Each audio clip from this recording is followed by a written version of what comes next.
Hello everyone. आज का topic law of conservation of linear momentum. तो सबसे पहले हम देखेंगे लीनियर मोमेंटम क्या है।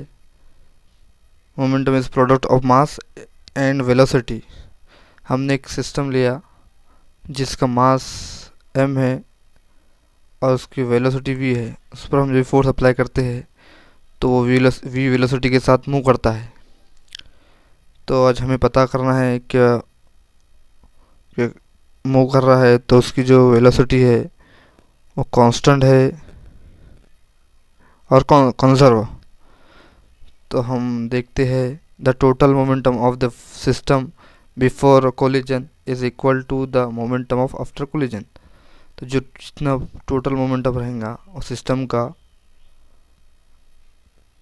पहले टकराव करने के बाद और इक्वल जब भी होगा मोमेंटम आफ्टर कोलिजन बाद में टकराव की, वो क्या रहेगा, इक्वल रहेगा।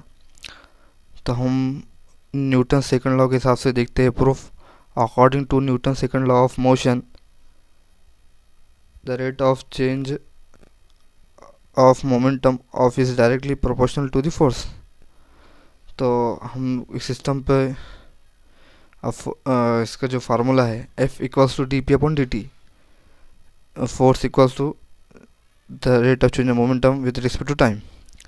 हमने इस सिस्टम पर न्यूटन सेकंड लॉ के हिसाब से मान लिया कि एक पार्टिकल है, उस पर हम एक फोर्स अप्लाई कर रहे हैं, अप्लाई कर रहे हैं। तो अब according to Newton second law तो वो उस बॉडी पर फोर्स लग रहा है तो उसका लीनियर मोमेंटम चेंज होना स्टार्ट हो रहा है। तो स्टार्ट हो जाता है तो हम क्या मान लेते हैं, F equals to zero. Then फिर D P upon D T equals to zero. जब भी हमने मान लिया तक सिस्टम पर फोर्स लगाएंगे तो वो कांस्टेंट रहेगा, तो D P upon D T. अब हम स्टेटमेंट लिखते हैं, if total force acting on the body is zero then the total linear momentum is constant. हमने फोर्स लगाया बॉडी पर तो वो ज़ीरो हो रहा है या कांस्टेंट। तो F equals zero, F equals to m into A, जैसे मास इंटू एक्सेलरेशन। तो मास जैसे कि वैसा v minus u upon t, velocity with respect to time.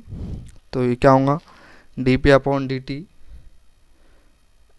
F equals to p. तो हमने क्या मान लिया, इस सिस्टम का फोर्स ज़ीरो हो रहा है।